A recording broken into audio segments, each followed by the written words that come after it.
Fala galera, hoje estamos aqui para mais um vídeo no canal, desta vez com o meu top 10 games de Super Nintendo. Como vocês sabem, a biblioteca de Super Nintendo é muito rica, tem muito game incrível, então para fazer um top 10 eu tive que deixar muitos jogos sensacionais, muitos jogos que eu gosto bastante de fora, mas espero que vocês gostem, então vamos lá, vamos começar o top 10. Número 10. Donkey Kong Country 2. O jogo teve um lançamento em 95, né? Desenvolvido pela Rare, todo mundo sabe. É um game que, desde a primeira vez que eu joguei ele quando criança, ele me chamou a atenção pelos gráficos. A qualidade gráfica dele estava muito acima da média para os jogos de plataforma da época, até para a maioria dos jogos mesmo da época, não só de plataforma.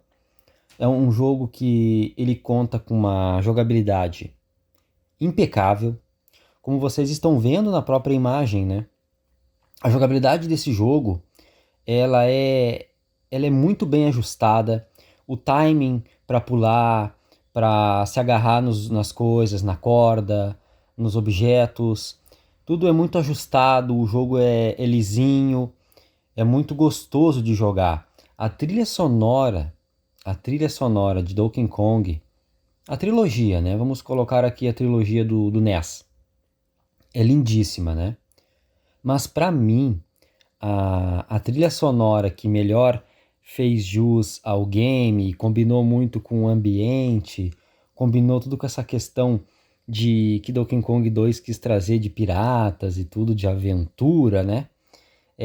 Foi muito fantástica. Donkey Kong 2 para mim, da trilogia, tem com certeza a melhor trilha sonora, com certeza absoluta.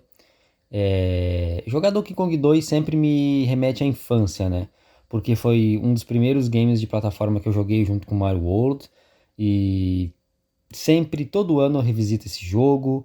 Eu só tenho coisas boas para falar de Donkey Kong. Por isso que ele tem um lugarzinho cravado aqui no top 10 do nosso Super Nintendo, né? E pegar, igual vocês estão vendo, os animais. Usar os animais. Tem muitos animais a ser usados, passagens secretas, lugares secretos para acessar, como a gente acessará agora.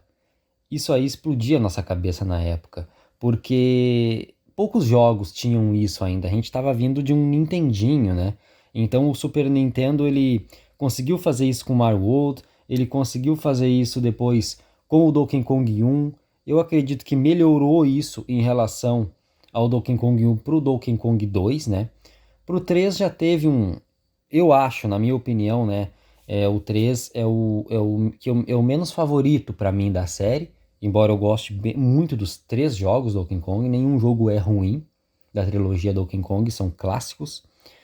Mas o Donkey Kong 2 ele consegue ser mais completo, ele consegue ser uma trilha sonora um pouco melhor que a dos outros, que já são fantásticas. Então é por isso que Donkey Kong fica em 10º lugar no top do Super Nintendo. Número 9.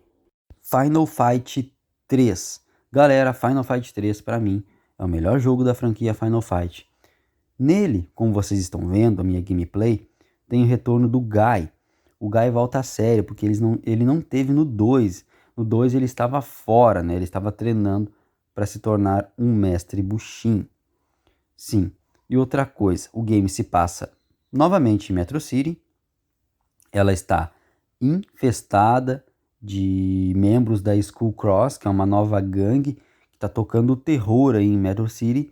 Então, para derrotá-los, para acabar com esse grande problema criado pela gangue Skull Cross, o Hagar está no game junto com Guy, Jin e Lúcia, sendo 4 personagens jogáveis, que para um jogo de beat'em up, um briga de rua aí, é um número muito bom. 4 personagens está de bom tamanho. Contamos também com a novidade que tem especial. Cada personagem pode usar um golpe após carregar aquela barra azul que estava lá embaixo, onde agora está escrito Super. Cada golpe que a gente vai dando nos inimigos, a gente vai enchendo a barra. Quando a gente enche a barra, a gente pode liberar o golpe especial fazendo um combo, tá? Fazendo um combo no direcional aí, tá? A gente pode jogar para 2 jogadores, isso também é incrível, gente. 2 jogadores que não poderia ser jogado no 1 na versão de Super Nintendo, que a Capcom alegou na época que eles não conseguiriam colocar tantos sprites juntos na tela em tempo real, que iria trancar e tal, os sprites iriam ficar flicando. Só que a gente viu que isso era balela, né? Porque no Final Fight 2 já podemos jogar com 2 jogadores simultaneamente, e no Final Fight 3, além de jogar simultaneamente com 2 jogadores, o jogo ficou muito rápido.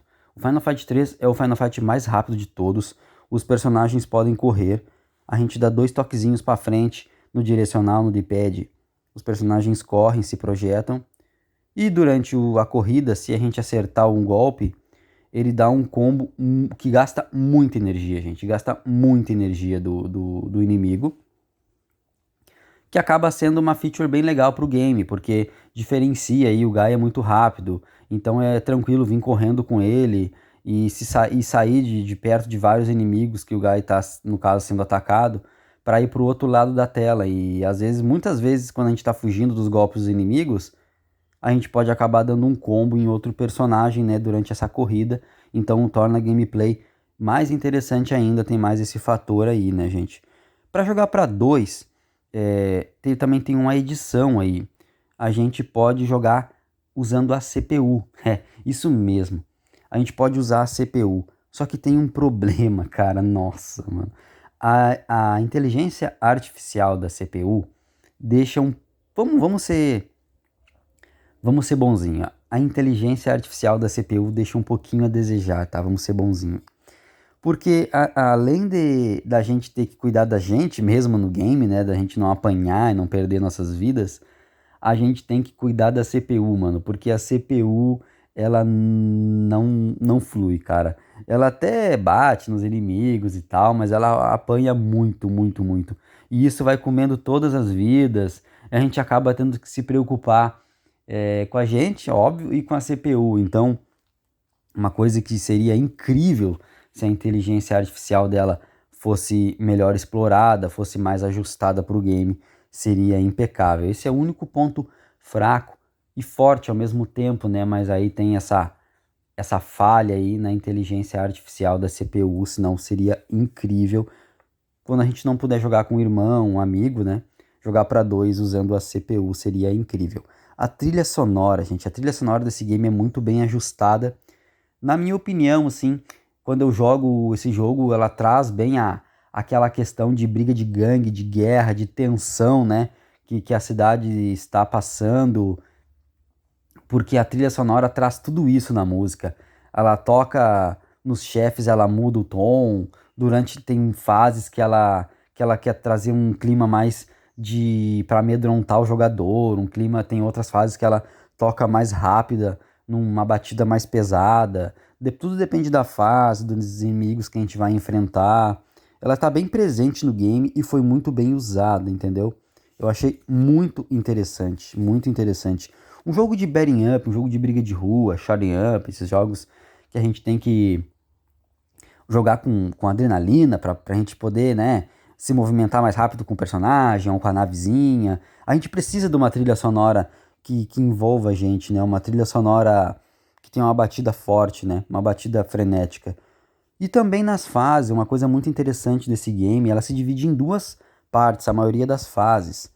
Tem um caminho A e um caminho B. E cada caminho vai ter suas diferenças, seus inimigos diferentes, as armas diferentes, entendeu? Tudo aquilo numa fase só. A gente pode pegar 2 caminhos e sair de um lado A ou sair de um lado B.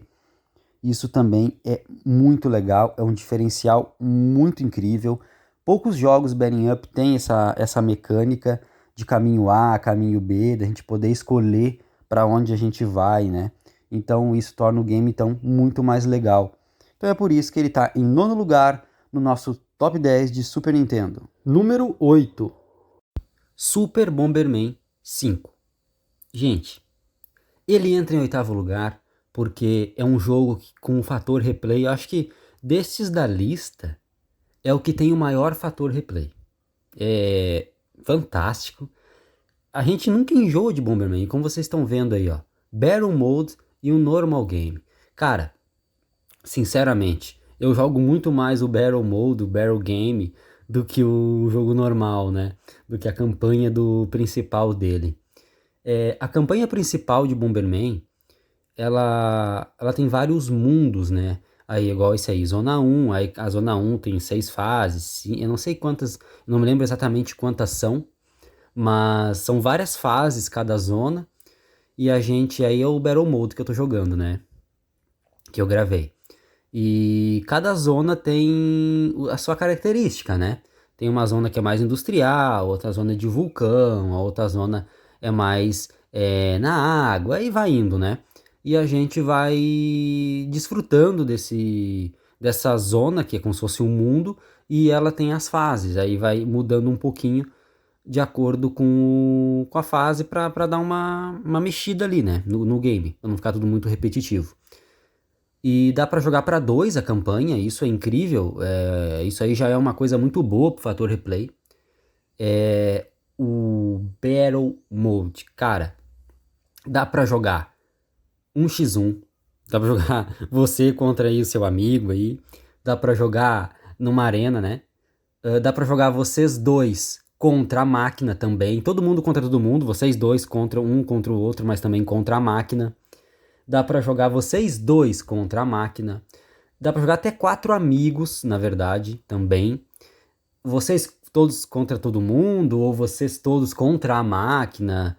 É muito surreal, cara. Esse jogo eu sempre falo pra todo mundo que quando a gente conversa de Bomberman, eu falo, nossa, Bomberman é como se fosse o Fortnite, esses games de que a galera tá jogando hoje, né? Com vários amigos, né? O Call of Duty, né, pro celular. É como se fosse esses games que hoje a galera se reúne pra jogar todo mundo junto, pra fazer aquela brincadeira. É como se fosse esses games da década de 90, né? Bomberman, ele tem essa questão de juntar as pessoas, juntar a galera. A trilha sonora joga a gente lá pra cima, um jogo muito animado, um jogo muito colorido, um jogo com uma mecânica, uma jogabilidade muito boa, tá? Muito boa pro que ele se propôs a fazer. O Bomberman 5, ele ainda tem os mascotinhos. Se eu não me engano, é a partir do 3 que tem os mascotinhos. No caso aí eu peguei o coelhinho vermelho. Cada mascote tem o seu poderzinho, a sua habilidade, né?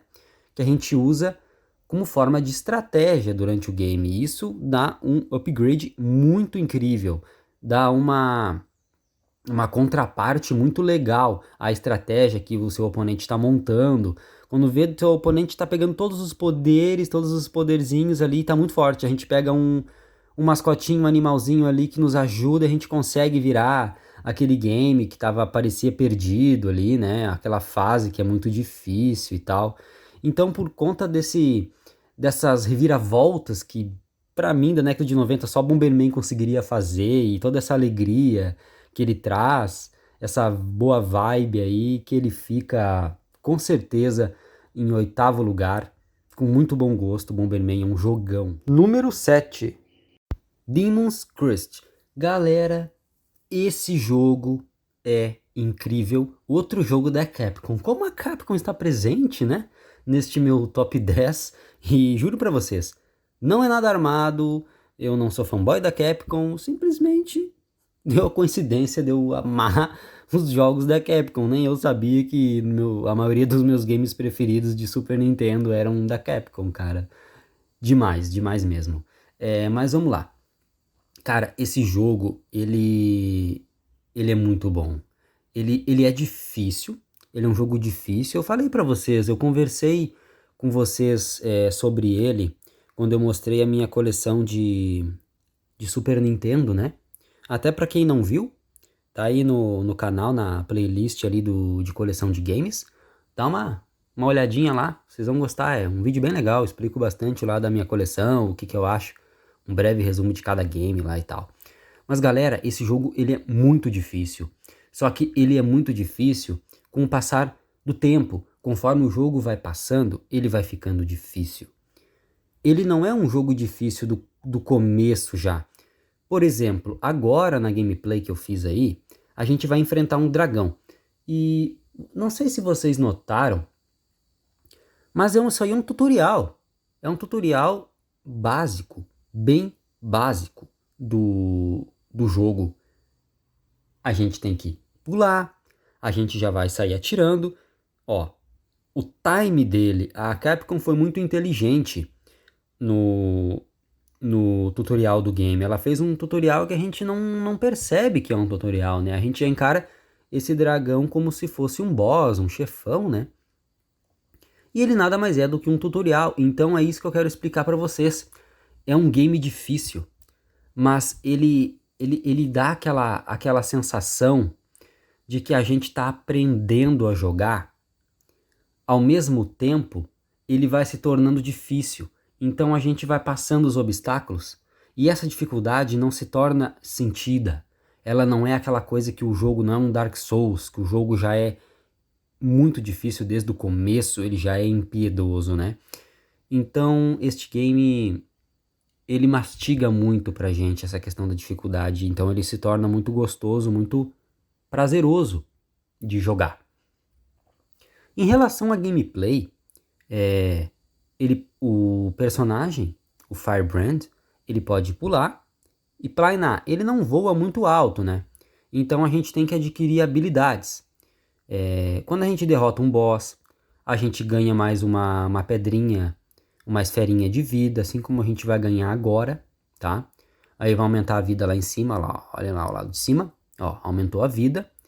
Então a gente vai ganhando, a gente vai conquistando mais vida, mais energia. A gente pode morder as estátuas para procurar itens. E a gente pode se agarrar nos objetos, né? Ele é um gárgula, né? Gárgula se agarra nos objetos, né? Então, a gameplay é basicamente essa. Conforme vai passando as fases, que isso que é o charme desse jogo, a parte que pega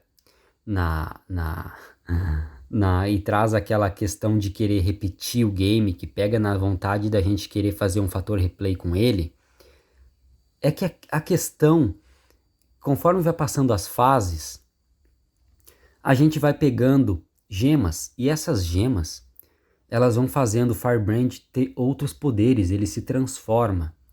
Ele vira um gárgula, ele se torna aquático, tem um que ele adquire asas maiores, aí ele pode voar mais alto, tem um que ele é mais terrestre, ele fica forte e veloz, tem várias transformações. Então é um jogo que dá vontade de a gente jogar, terminar e jogar de novo, terminar e jogar de novo. Embora ele seja difícil, é aquela dificuldade que a gente não nota, a gente vai aprendendo a jogar e vai fazendo as coisas numa ordem que a gente quer, na verdade. O mapa é em 3D, quando sai da fase, a gente está sobrevoando, a gente pode pousar em algumas cidades, comprar alguns itens, comprar algumas melhorias, fazer alguns puzzles e pousar nas fases, na maioria delas na ordem que a gente quer. Então, por tudo isso, ele se torna um jogo único, né? Um jogo de plataforma, ação plataforma, quase que único para o Super Nintendo, além de a trilha sonora fazer muito bem a parte do game e a imagem também ficou muito boa, por isso que Demon's Crust tá no meu top 10. Número 6. Super Mario World. Gente, eu sei, vocês estão se perguntando, mas ele está em sexto lugar, é muito baixo para o Super Mario World. Pois é, gente, eu gosto muito de games de plataforma, esses jogos de passar de fase, pegar moedinha e tal, estilo Mario, Sonic, Donkey Kong. Mas tem outros gêneros que eu prefiro mais. Mas dentre Super Mario, a franquia Mario, Mario World é o meu game preferido. Mais que Mario 64, mais que Mario Odyssey, eu tenho todos eles, já virei todos eles. Mas Mario World tem um lugarzinho no meu coração. Foi o primeiro cartucho original que eu tive quando criança. Foi o cartucho que veio com o meu Super Nintendo. Eu fui na loja buscar com os meus pais. Eu me lembro deste dia, eu era bem pequeno, mas eu ainda me lembro. E então, quando eu cheguei em casa, liguei esse game pela primeira vez, eu fiquei muito feliz e isso me fez gostar muito do Super Mario World. Sabe por quê também? Não é só por isso que eu falei que eu gosto de Super Mario World, não é só um fator nostalgia. É porque Super Mario World é um jogo ligeiro. O que eu quero dizer que ele é um jogo ligeiro? Quem era o rival de Mario na época?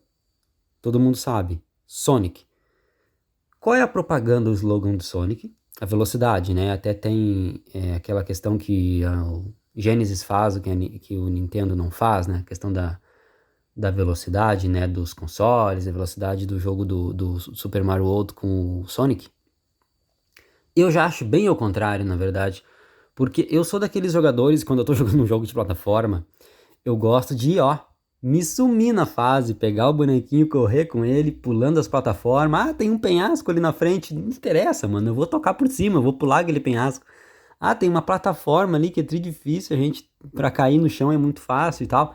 Eu vou pra cima da plataforma, não tô nem aí se eu cair, eu sou meio maluco assim nesses games. Eu gosto dessa velocidade, de sentir a velocidade. E Mario World faz isso muito bem. É um jogo que eu me sinto livre jogando, que eu sinto que eu posso sair pulando, pulando, pulando, pulando, sabe? E fazer uma sequência assim de plataformas sem cair, e de derrotar um monte de inimigos e pegar um casco. Toda essa gameplay que ele tem, essa dinâmica, né? E fora a trilha sonora que dá um embalo pra isso, né? A trilha sonora de Mario World é muito boa, cara.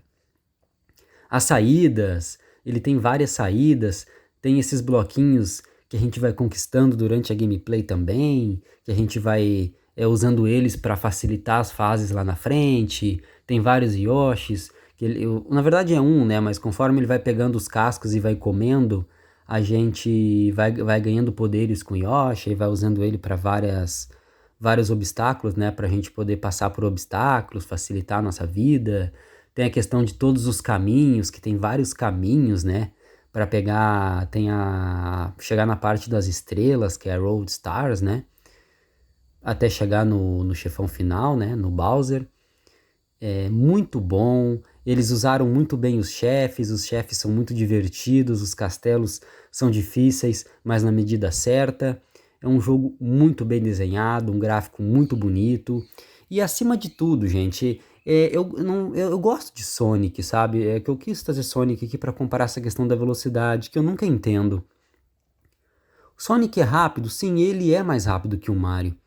Mas pra mim, na minha opinião, sempre quando a gente quer correr no jogo do Sonic e passar rápido por plataforma e pular e ir pra frente no jogo, tem um espinho, tem uma parede, tem alguma coisa que sempre vai nos trancar, sempre o Sonic vai dar de cara ali e vai trancar a velocidade dele. No Mario, não. No Mario, quem tranca a velocidade do jogo, quem perde esse ímpeto, aquela coisa de ir pulando, pulando, pulando e dá aquela adrenalina de ir passando os obstáculos, quem pode ser que perca isso é a gente. O jogo não impôs isso. Você vai ter que bater nessa parede, você vai ter uma mola que vai te pulsar para trás. Não. Então por isso que ele está no meu top 10 em sexto lugar. Número 5. The King of Dragons. The King of Dragons é um game que eu descobri ele recentemente, há uns 5, 6 anos atrás. E, cara, a primeira vez que eu joguei ele, eu já comecei a dizer, nossa, onde estava este game na minha infância? Onde estava este game que eu não sabia que existia? Que jogo fantástico! Ele tem uma jogabilidade um pouco lenta, os personagens são meio tibizinhos, assim, eles são baixinhos, é um pouco diferente de Final Fight, o Double Dragon até tem uma jogabilidade parecida, os personagens também são pequenininhos, mas ele é diferente de Street of Rage, que os personagens são maiores, os sprites são maiores, mas isso não atrapalha em nada, pelo contrário, é diferente, e é um diferente bom, é um diferente legal, é um diferente que, na minha visão de game design, de arte, para o meu gosto, casou muito bem com a época medieval. Porque sabe o que parece assim? Parece um HQzinho, ele parece que é um game tirado de um anime, um quadrinho, com esses traços assim, sabe? E este game, Eu não sei ao certo se quer trazer isso, se ele quer se parecer, mas ele parece muito com Dungeons and Dragons. Muito com Dungeons and Dragons. Caverna do Dragão, o desenho, RPG Dungeons and Dragons, que tudo se baseia, né, um no outro, assim, tem toda aquela questão.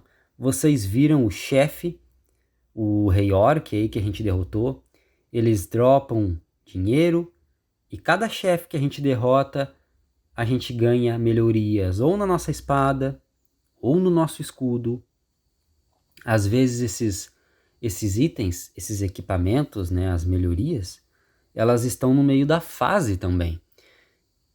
Tem os poderes, por exemplo, aí, ó, tem baús com poderes, tem baús trolladores aí que dão uma trollada na gente, que a gente fica, às vezes sai fogo, às vezes é gelo, tem essa questão. Tem vários chefes, tem chefes que é aranha, tem chefes que é minotauro, o cenário tem modificações de cenário, tem um chefe que tem modificação de cenário, cenário despenca. Então, o que eu quero dizer é que tudo que a gente faz nesse jogo é como se fosse um beating up com uma pegadinha de RPG. Porque o nosso personagem, ele tem um... ele vai progredindo, ele vai se desenvolvendo com o passar da gameplay, com o passar da campanha, né, para até a gente chegar no chefe final. Dá para jogar até 2 jogadores, né, pelo menos na versão de Super Nintendo, né, que ele também tem para arcade. Arcade eu não me lembro bem. Na verdade eu nunca joguei ele para arcade. Só joguei a versão de Super Nintendo. Vocês estão vendo lá embaixo que tem lá o desenho da espada e o desenho de um escudo, né, gente?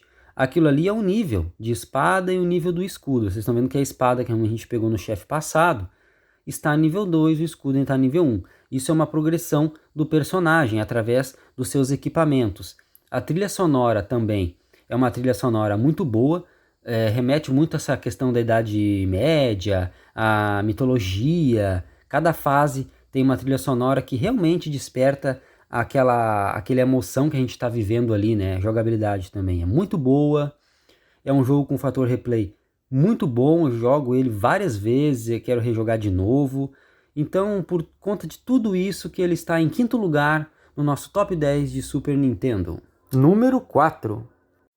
Aero Fighters. Galera, Aero Fighters literalmente voando e aterrissando em 4º lugar no nosso top 10 aí de Super Nintendo. Aero Fighters é um jogo de 93, como vocês estão vendo, para 2 jogadores, tá? E ele tem versões para PlayStation 1, versões para Neo Geo, e a versão do Super Nintendo não fica atrás. Tem 4 personagens jogáveis. Eu escolhi aí o personagem japonês com a navezinha japonesa. E é um shot up, né, gente? Eu gosto muito desse gênero, até por isso que ele ficou bem alto no top. A gente tem que derrotar naves inimigas, derrotar bases inimigas, canhões, tudo que é tipo de inimigos aéreos e terrestres que podem ter numa guerra aí, né, numa guerrilha.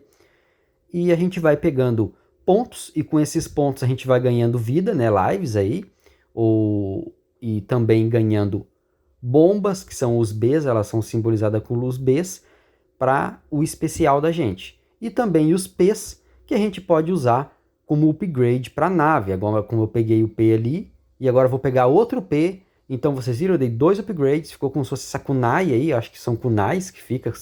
O nosso tiro virou como se fosse kunais, claro, a gente tá com a navezinha japonesa, né? Eles fizeram bem caracterizado aí, ficou legal isso, esse ponto que eles fizeram no game design, para diversificar bem, né? E é um jogo que a gente tem que literalmente ter o olho no peixe, o outro no gato, assim, porque a gente tem que desviar dos inimigos, a gente tem que pegar os poderes, a gente tem que derrotar eles, os inimigos, o mais rápido possível, para eles não atirar na gente, né, antes que saiam o tiro, de preferência assim, que aí se torna um pouco menos difícil esse tipo de jogo, né, eles são frenéticos.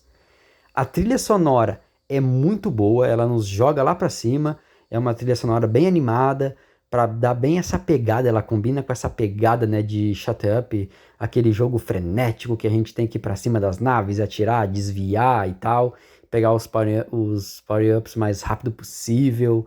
Então, gente, quem nunca jogou, recomendo. Peço perdão que eu tive que fazer a gameplay, essa aí que eu tô mostrando pra vocês pelo meu emulador, eu não tenho esse game, ele é bem raro, bem caro. Um dia ainda quero comprar ele pra minha coleção. Quem é colecionador sabe, ele é bem caro mesmo. E eu tive que fazer aí no touch do telefone, então me perdoem a gameplay desse Aero Fighters que eu fiz.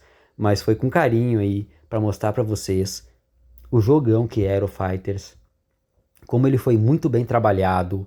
Então é por isso, gente, que ele tá muito alto na nossa lista. Ele é um jogo fantástico, muito divertido, que está em quarto lugar no nosso top 10 de Super Nintendo. Número 3. Tartarugas Ninjas, Turtles in Time, Tartaruga Ninja 4, da trilogia aí, né? São 3 pro NES e 1 pro Super Nintendo. E esse 1 do Super Nintendo é o Tartarugas Ninjas 4. Um jogo incrível, claro, com as 4 tartarugas que eu tô mostrando pra vocês. A minha preferida aí, o Donatello. Eu também gosto bastante do Rafael, que é esse aí. E, cara, é um jogo muito bom. É o melhor game das Tartarugas Ninjas até hoje, na minha opinião, tá? O do Mega também é bem legal, o do Mega Drive. É bem parecida a gameplay, mas o Turtles in Time, ele é muito bom, cara. A trilha sonora dele foi bem feitinha. Eles fizeram ele pensando nos filmes na época, né?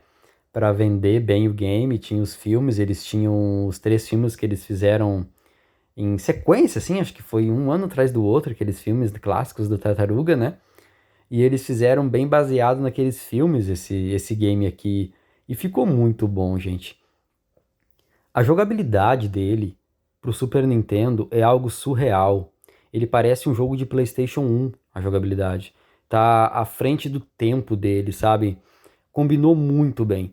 Quem jogou aqueles games das tartarugas do NES, tá, ele é mais um jogo de plataforma, né? Uma ação plataforma, assim, ele não é um beat'em up, um briga de rua.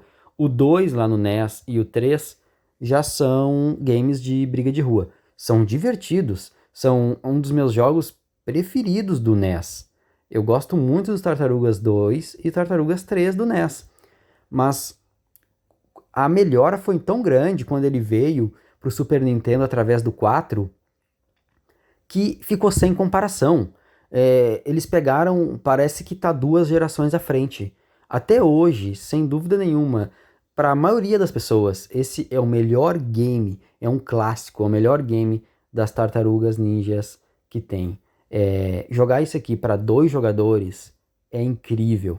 Tem a versão de arcade, dá para 4 jogadores. Mas claro, estávamos no Super Nintendo, a gente tem que entender que também tem uma limitação aí, né? Olha o barril explodindo, cara. Tinha muita mecânica nesse game, cara. Era muito legal.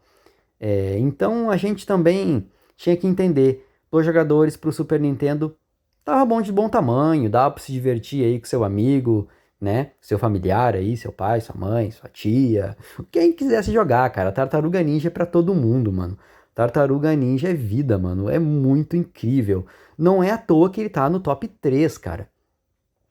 Os chefões são icônicos, os chefões são inesquecíveis.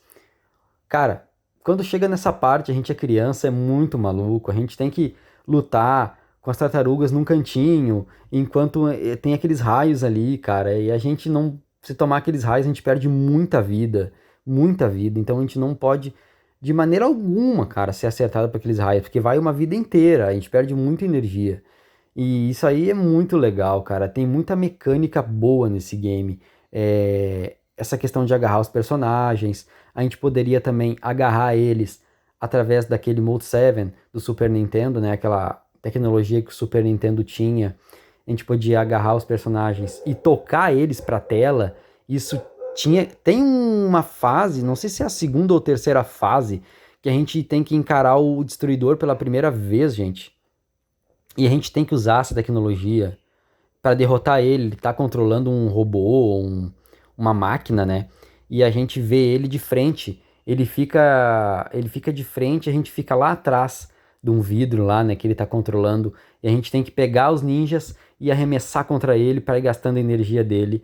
Isso aí foi outra coisa assim que eles tiraram da cartola, foi uma coisa que pra época foi muito diferente, era surreal, sabe? Não tinha realmente. Só o Super Nintendo conseguia fazer isso nativamente, assim, né? O Mega conseguia fazer algumas coisas assim, só que eles tinham que fazer isso no. Eles tinham que fazer no game, eles tinham que fazer por fora, eles tinham que fazer gambiarras, assim, um termo bem leigo, pra fazer essas coisas que o Mode 7 do Super Nintendo facilitava bastante pros programadores. Cara, esse jogo a gente volta no tempo, a gente vai pra épocas de que tem os trens, da época do Red Dead Redemption lá, tá ligado? A gente vai lá pra essa época americana lá, a gente vai pra pré-história, na época dos dinossauros lá, a gente, cara, a gente enfrenta robôs tartarugas, a gente enfrenta tartaruga pré-histórica, jacaré, essa mosca gigante aí, que é o Baxter, a gente enfrenta, claro, o Destruidor, que é muito louco a luta contra ele lá no final. A gente enfrenta o cérebro, aquele que eu me esqueci o nome, mas que é muito difícil a luta contra ele.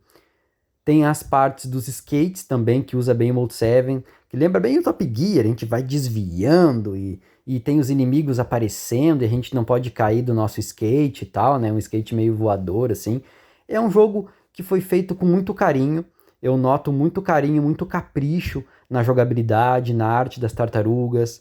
A gente tinha a opção de mudar o design delas para tanto do desenho quanto do HQ, a cor delas, a gente podia escolher no menu antes de começar a campanha. Então é um jogo rico, um jogo cheio de detalhes que está no nosso terceiro lugar no top 10 de Super Nintendo. Número 2, The Legend of Zelda Unlink to the Past.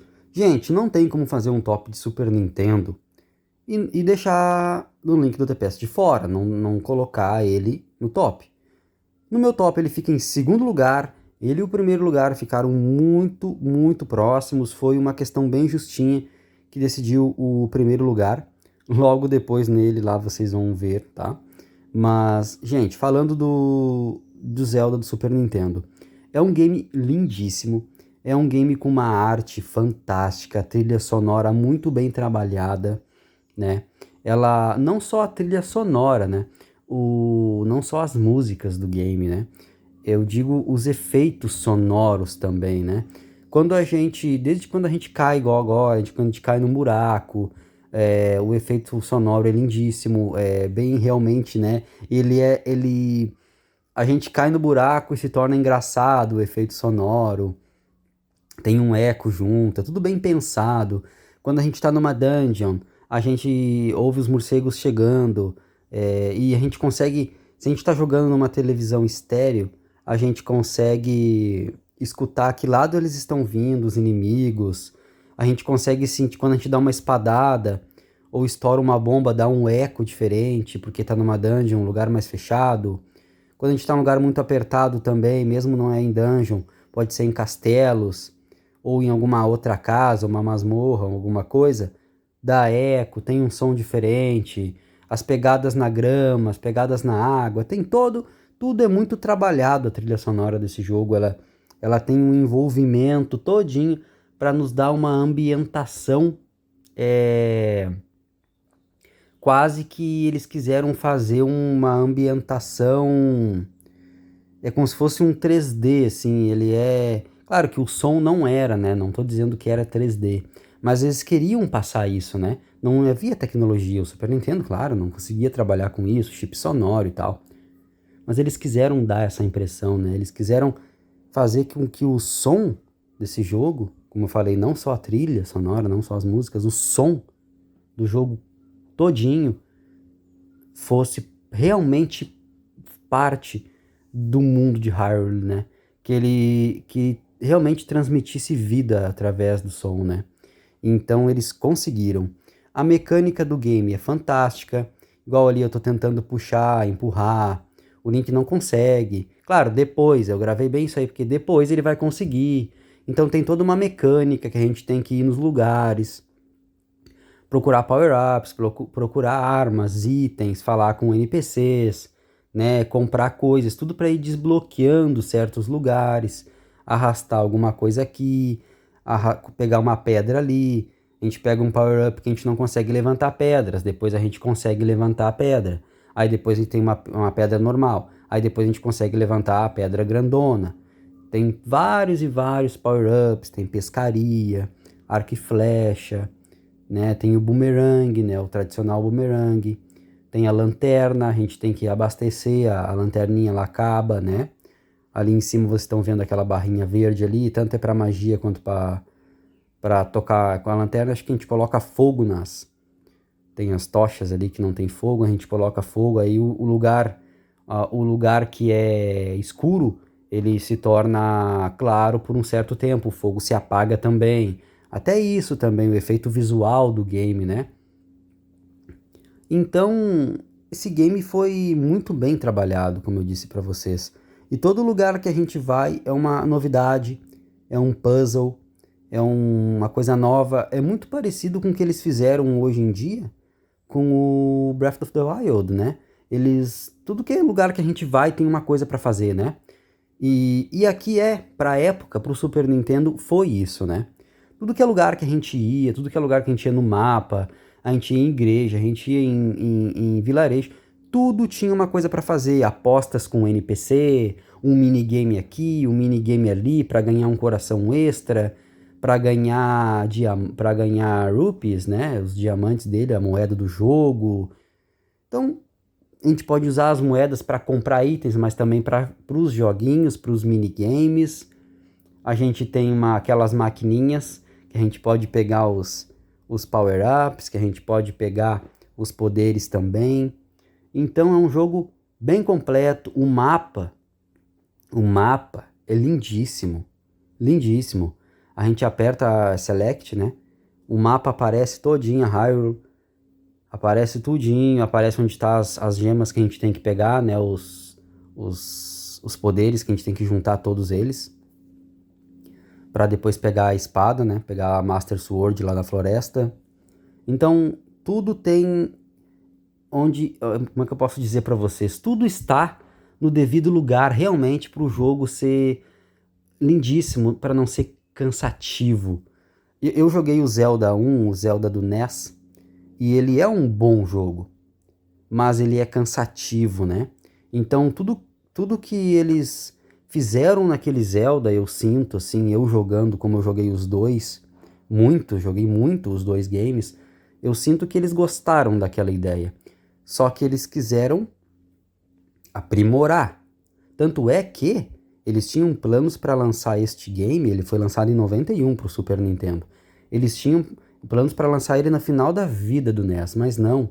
Eles quiseram aproveitar o poderio do Super Nintendo e lançar esse jogo, né, mais forte ainda, usando toda essa capacidade de criatividade e poder gráfico da época e chip sonoro do Super Nintendo, né? Então foi um acerto. Foi um acerto. Eles evoluíram todo o quesito daquele NES, do NES para esse do Super Nintendo. Então é por isso que ele está no meu segundo lugar no top 10. Número 1. Super Metroid. Galera, eu tive que colocar o Super Metroid em primeiro lugar. Eu analisei bem, foi muito difícil. Foi realmente muito difícil escolher entre ele e o Zelda, mas ele ganhou o primeiro lugar. São dois jogos que moram no meu coração, dois jogos que marcaram muito, mas o Metroid ganhou por um pequeno detalhe, que quando eu jogo ele... Bom, eu vou explicar logo para vocês. É um detalhe simples assim, mas é muito importante em se tratando de games, né? Mas depois eu vou explicar. Bom, galera, ele foi um jogo de 94. 94 foi um ano incrível para os videogames, gente. 94 a gente recebeu muito game bom. Muito game bom. Foi um ano, acho que da década de 90. Se não foi o melhor ano, foi ali, foi o segundo, sim. Porque eu me lembro que 94 só tinha jogão. Até hoje, quando eu vou olhar o lançamento dos games, O game é bom, eu vou ver. Bah, deve ser 94, né, mano? E é 94, 1994 foi uma época muito boa, principalmente pro Super Nintendo. Ele foi o... Isso aí tem uma curiosidade, até eu li recentemente isso. Ele foi o primeiro jogo a ser lançado no Brasil simultaneamente com os Estados Unidos. Foi em abril de 94. A Playtronic trouxe ele, na época era a Playtronic, né, a que tinha os direitos, né? E ela que trouxe ele pro Brasil. Então é uma curiosidade que eu li recentemente até, foi coincidência. E a Playtronic que trouxe ele pro Brasil simultaneamente, pela primeira vez. Gente, esse game, ele me traz um clima de suspense, tá? Quase todo Metroid, o que mais traz um clima de suspense dos que eu joguei é o Metroid do Game Boy Advance, o Metroid Fusion, né? Mas este aqui também não deixa muito para trás, ele não fica muito para trás não, tá? Ele tem uma ambientação muito sombria, é cheio de labirinto, inimigo diferente. A cada lugar que a gente vai, a cada área, a cada lugar, tem inimigos diferentes que a gente tem que enfrentar com armas diferentes, power-ups diferentes. Esse game, ele é cheio de power-ups, gente. Ele é cheio de power-ups, esse game aqui. Ele é recheado de coisas escondidas, de, como eu falei pra vocês, power-ups. Ele é cheio de tubos de energia pra gente aumentar cada vez mais nossa energia. É cheio de coisa. Cheio, realmente ele é recheado de coisa. Ele tem aquele sistema leve trás de itens, de coisas que a gente tem que fazer. Ah, por exemplo, a gente quer entrar numa porta para acessar determinada área. A gente vê que a gente não pode, a gente vê por quê, né? Porque a nossa arma não está pronta ainda para entrar. A gente tem que dar o tiro nela, mas ela precisa de um canhão específico. A gente tem que voltar numa outra área. E lá escondida estava esse canhão aí para acoplar na nossa arma, para evoluir, né? A arma da Samus ali, né? Então, criou o termo Metroidvania, né? Esse game aqui, prestem atenção, este game aqui, Super Metroid, e o Castlevania Symphony of the Night, do PlayStation 1, que foi lançado depois desse game, né? Eles criaram juntos o termo Metroidvania, que é esse sistema que a pessoa fala muito, né? Sistema leve trás de itens, de power-ups, que a gente tem que ir e voltar, acessar uma determinada área, fazer algumas coisas ali, a gente vai para outra área, depois a gente vê que a gente não pode mais seguir naquela área X, a gente volta para a área Y, pega um item lá, sobe, volta e vai fazendo, né, o mapa, vai completando, vai enfrentando um chefe aqui, um chefe ali. É esse sistema aí que eu gosto bastante, cara, eu gosto muito. E tem uma muito boa distribuição de itens, upgrade, a gente faz esses upgrades, essa distribuição toda de uma forma muito sutil. É isso que eu quero dizer para vocês.